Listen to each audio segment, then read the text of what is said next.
A forma que nós usamos até agora para plotar diagramas de esforços internos foi uma forma puramente matemática. A gente simplesmente avaliou as funções de singularidade em intervalos diferentes e dentro de cada intervalo essas funções de singularidade resultam em funções contínuas. Aí a gente pode plotar essas expressões como a gente plotaria um polinômio qualquer. Mas a gente pode usar interpretações físicas do problema para auxiliar nesse processo de esboçar diagramas de esforços internos. Nesse exemplo 6,4, eu vou tentar prever como vão ser os diagramas de esforços internos para essa viga sem resolver o problema, só usando a interpretação física do efeito da distribuição de cargas externas, condições de contorno e relação entre integral e derivada entre essas grandezas físicas.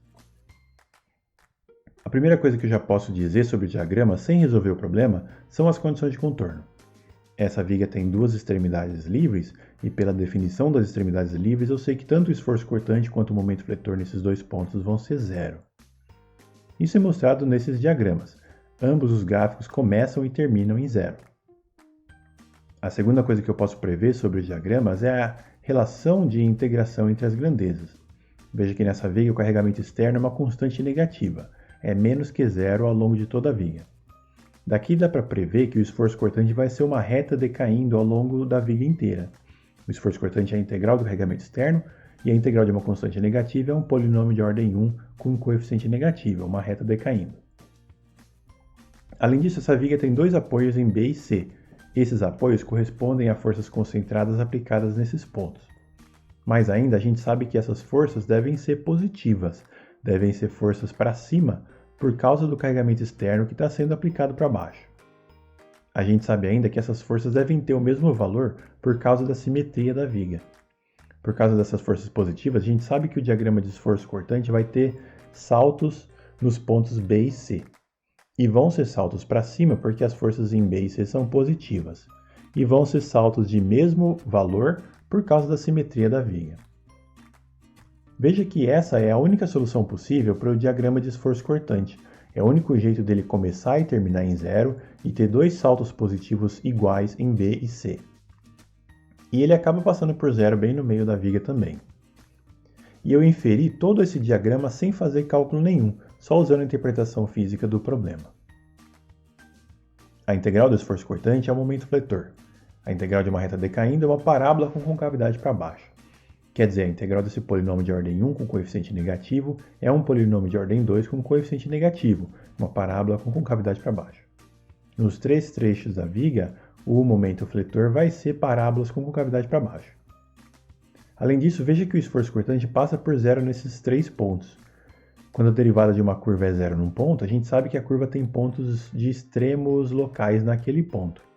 Então dá para saber que o momento fletor vai ter pontos de extremos nesses três pontos. Como o momento fletor tem concavidade para baixo, esses vão ser pontos de máximo nesses trechos.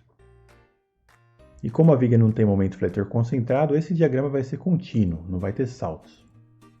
Essa é a única solução possível para esse diagrama de momento fletor. É o único jeito dele começar e terminar em zero e ter concavidade para baixo nos três trechos, com pontos de máximo nesses três pontos. De novo, consegui resolver o diagrama só usando a interpretação física do problema. Eu vou resolver esse problema usando o método das equações diferenciais de equilíbrio. Vou usar a convenção de sinais da página 13 e a equação diferencial que descreve vigas. Essa viga livre tem como condições de contorno que o esforço cortante e o momento fletor são zero nas duas extremidades. A equação do carregamento tem aqui essa constante negativa menos que zero em todo o corpo da viga, para qualquer x, e duas forças concentradas em B e C. Para representar a força concentrada no ponto B, uso uma função de singularidade expoente menos 1, porque é uma força concentrada, aplicada no ponto B, x igual a L sobre 3. O valor da carga é desconhecido nesse momento, então coloquei aqui como uma incógnita RYB. A mesma coisa para o ponto C, uma força concentrada, expoente menos 1, de valor desconhecido, aplicada no ponto x igual a 2L sobre 3. Veja que aqui a gente tem uma equação diferencial de ordem 2, que vai resultar em duas incógnitas, C1 e C2. E além disso, a gente tem também RYB e RYC, que são incógnitas. O problema tem ao todo 4 incógnitas, mas tem também 4 condições de contorno e pode ser resolvido. Para resolver, eu posso integrar a equação diferencial. Integrando uma vez, chego na primeira derivada do momento fletor, que é a expressão do esforço cortante. A integral dessa constante menos Q0 fica o polinômio menos Q0x. A integral dessas funções de singularidade de expoente menos 1 fica com o expoente 0, mais uma constante. Integrando mais uma vez, chega na expressão do momento fletor. A integral de menos Q0x fica menos meio de Q0x². A integral dessas funções de singularidade de expoente 0 fica com um expoente mais 1, mais a integral de C1, mais uma constante. Agora, substituindo as condições de contorno para determinar as constantes de integração. Primeiro, substituindo essa expressão do momento fletor, a condição de que o momento fletor é 0 em x igual a 0. Aqui fica menos meio de Q0x². Em x igual a 0, x é menor que L sobre 3, então essa função de singularidade vale 0. Em x igual a 0, x é menor que 2L sobre 3, então essa função de singularidade vale 0.